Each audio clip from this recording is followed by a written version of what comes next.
ഓം ശ്രീനാരായണ പരമഗുരവേ നമഃ. സജ്ജനങ്ങളെ, മഹാഗുരുവിൻ്റെ സൂക്തങ്ങളിൽ പ്രധാനപ്പെട്ട ഒന്നാണ് ഒരു ജാതി, ഒരു മതം, ഒരു ദൈവം മനുഷ്യന് എന്നത്. ഇതിൽ പറയുന്ന മതം എന്നാൽ എന്താണ്? അതൊരു വിശ്വാസമാണ്.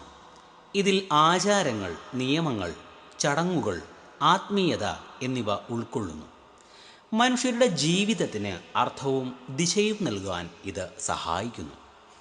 ലോകത്തിൽ പ്രധാനമായും ഉള്ള മതങ്ങളാണ് ഹിന്ദുമതം, ക്രിസ്തുമതം, ഇസ്ലാം മതം, ബുദ്ധമതം, ജൂതമതം എന്നിവ. ഓരോ മതത്തിനും തങ്ങളുടെ സ്വന്തം വിശ്വാസങ്ങൾ, ദൈവസങ്കല്പങ്ങൾ, ജീവിത മാർഗങ്ങൾ എന്നിവയും ഉണ്ടാകുന്നതാണ്.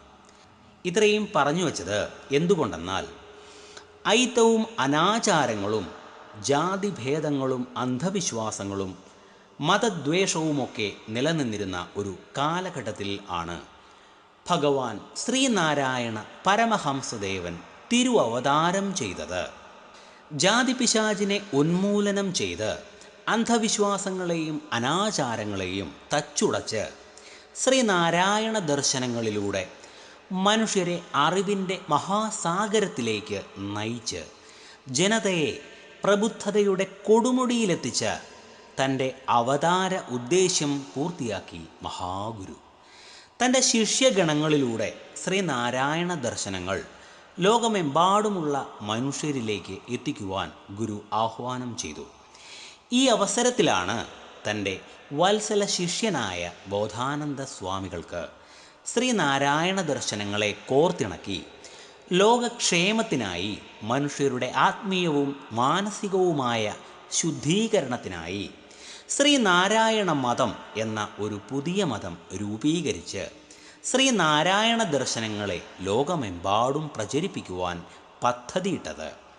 ശ്രീനാരായണ ദർശനവും ശ്രീനാരായണീയരും ശാശ്വതമായി നിലനിൽക്കാനുള്ള പദ്ധതിയായിരുന്നു അത്.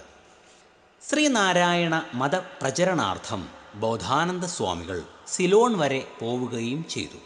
അക്കാലത്ത് ബോധാനന്ദ സ്വാമികളുടെ ശ്രീനാരായണ മതത്തിൽ ആകൃഷ്ടരായി മതത്തിൻ്റെ പ്രവക്താക്കളായി മൂർക്കോത്ത് കുമാരൻ, അയ്യാക്കുട്ടി ജഡ്ജി, സി പരമേശ്വരമേനോൻ, സഹോദരൻ അയ്യപ്പൻ, രാമവർമ്മ തമ്പാൻ എന്നിവർ മുന്നോട്ട് വരികയും ചെയ്തു. ശ്രീനാരായണ മതത്തിൻ്റെ ഉദ്ദേശ്യലക്ഷ്യങ്ങൾ മനുഷ്യരാശിക്ക് ഉതകുന്നതായിരുന്നുവെങ്കിലും അത് ലക്ഷ്യപ്രാപ്തിയിൽ എത്തിയില്ല. കാരണം സർവമത സമന്വയമൂർത്തിയായ സർവതന്ത്ര സ്വതന്ത്രനായ മഹാഗുരു തൻ്റെ പേരിൽ ഒരു മതം ഉണ്ടാക്കുന്നതിനോട് യോജിച്ചില്ല. അതോടെ ശ്രീനാരായണ മതം എന്ന ആശയം അസ്തമിക്കുകയും ചെയ്തു. യേശുദേവൻ്റെ പേരിലുള്ള ക്രിസ്തുമതം, പ്രവാചകനായ മുഹമ്മദ് നബിയുടെ പേരിലുള്ള ഇസ്ലാം മതം, ബുദ്ധഭഗവാന്റെ പേരിലുള്ള ബുദ്ധമതം, ഈ ഒരു ആശയമായിരിക്കാം ബോധാനന്ദ സ്വാമികൾക്ക് ശ്രീനാരായണ മതം രൂപീകരിക്കുന്നതിനുള്ള പ്രചോദനമായത്. ശ്രീനാരായണ പരമഹംസദേവൻ ലോകത്തുള്ള ഒരു മതത്തിനെയും തള്ളിപ്പറഞ്ഞിട്ടില്ല. എല്ലാ മതവും മനുഷ്യ ശുദ്ധീകരണത്തിന് വേണ്ടിയുള്ളതാണ്.